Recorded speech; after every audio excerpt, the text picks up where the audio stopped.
feels like we've been heading this way for years, but it's reached a low point. College basketball, the excitement, it's just not there. I speak for myself. I know I speak for John. He came in today and goes, I'll take you behind the curtain. He goes, how about Illinois and Purdue last night? Fart sound. Like no one cares. Right.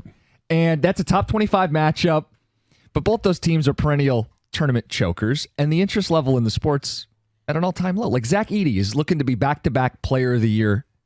And he probably doesn't have an NBA job waiting for him. No, and we're just wondering, can they actually get out of the first weekend? Oh, right. They might be the number 1 overall seed and still not make it out of the first weekend. But as much as I think, well, maybe it's us locally, we don't have very good teams. This is a problem nationally. And a couple little notes that I saw yesterday. One was USA Today's Dan Wolkin.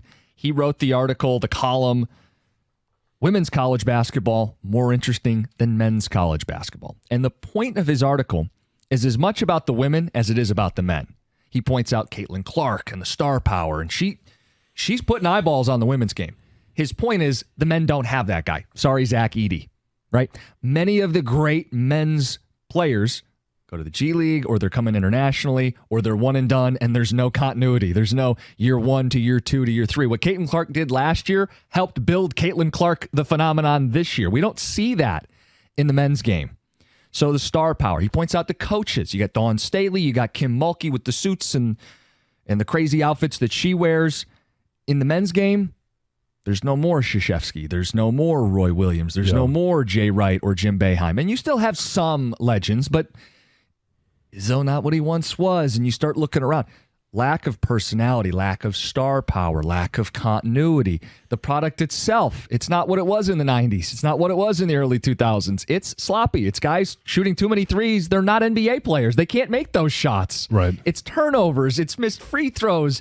It makes for a sloppy, fun tournament, but when you're watching the product in season, it's a tough watch. And his point about the women's game being a better watch, there's at least one number that justifies his argument, and that's ratings. Fox Sports said their women's games slightly outdrew their men's games this season. Some of that has to do with the fact that there was a story and the fact that they're not putting on as many women's games as they are men games. So they're putting on the premier matchups of the fan bases that are going to be tuning in to watch their teams. A top 10 matchup between Ohio State and Iowa this past weekend. More people are watching that because they're interested in Ohio State. They're interested in their team. Same thing with Iowa. And the fact that there is a story, there's how far can Caitlin Clark take it?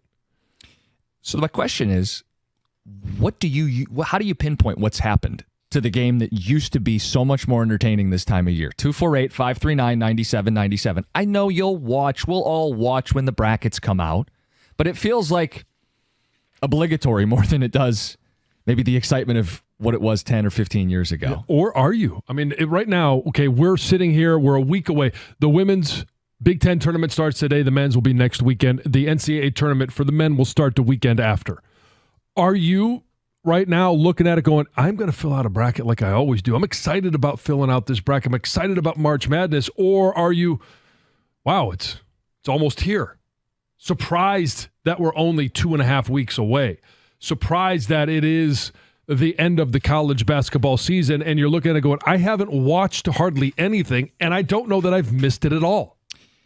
Yeah, pinpoint it. What's the issue? What's keeping you away? Why has the sport suffered less interest than ever before? 248-539-9797. I wonder, too, I mean, talk about this when the brackets come out, but I feel like less people fill out brackets now because you can just bet each individual game. Now, I think that helps the interest, too, but the brackets, why would I put together what I think is going to be a perfect bracket only to have it come crumbling down 6 games in, 10 games in, when I can bet each game, and as soon as that game's done, I could if I lose, I'm right back in the next game. My bracket doesn't die ever if I just bet the games themselves. Maybe gambling's part of it. I'm sure it is. For us as a family, I'll do it as a family. Yeah. But, other than that, I don't really have an interest of trying to keep up with. And part of it is that there's so many. We talk about expansion, the college football playoffs of the NCAA tournament. There's so many games and you're looking at, okay, well, what did I pick in this game? Like, I don't even know who's playing in this game, let alone where they're ranked, what they did all season long.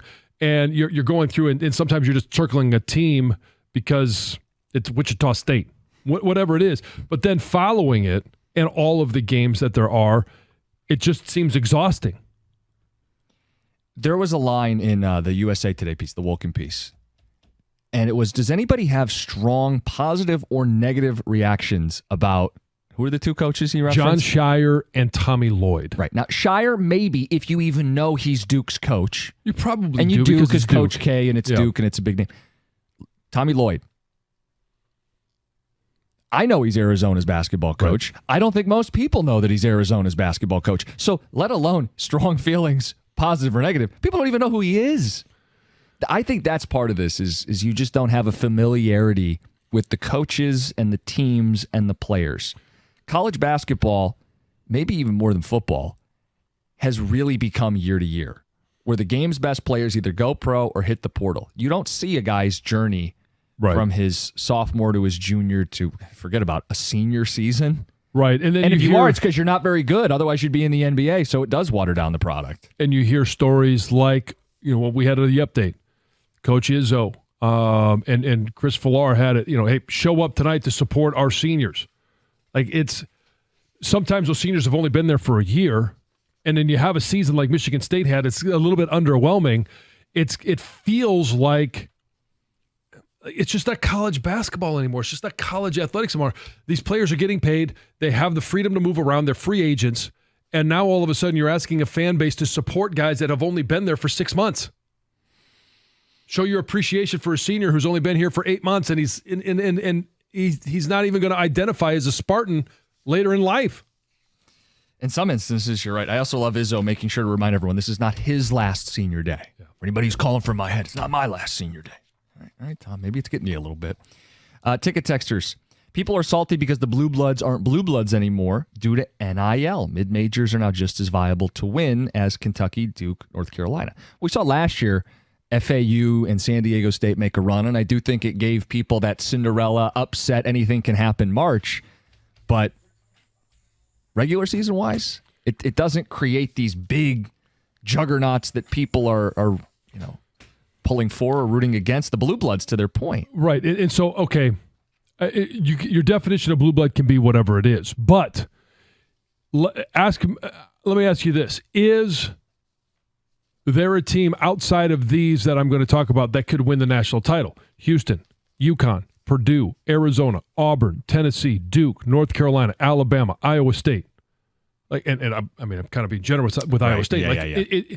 You look at those and you say, okay, well, how many Blue Bloods are there actually in there? Again, it goes to your definition of Blue Blood, but it's not like you're sitting there going, oh, okay, well, it looks like, this is a year for Bradley or Butler or, insert any long shot. Listen, it'll be fun when they hit the buzzer beater, but before that, it's not getting anybody excited. Yeah. And You're welcome, Greg. It's a fun little moment between you two. Yeah, Bradley. Ticket Texter says, college basketball has lost its soul with all the movement due to name, image, and likeness in the transfer portal. What's scary is I believe this is a preview of what will happen to college football soon. Alex and Clausen. Another one says it's a combo. Our local teams stink, plus no star power nationally, no dominant teams, no elite rivalry, plus the portal. That's from Jody in the D. Another one says, here's how you fix it. When your coach punches another coach, you fire him right away and you save your program. Probably a good standard to live by. That'd be a good way to run your team.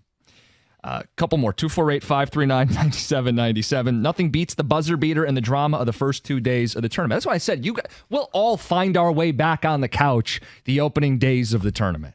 But it doesn't change that the sport isn't what it was, and it doesn't provide the same level of excitement that it once was. And when a Purdue loses to a 16, and that 16 moves on, like, how much excitement does that 16 seed generate, other than the fact that it's just a Cinderella? It's good in the moment. Yeah. Like UMBC was big when they beat Virginia. First 16 to do it, right? Or Purdue, seemingly every year, every other year, losing to St. Peter's or somebody like that.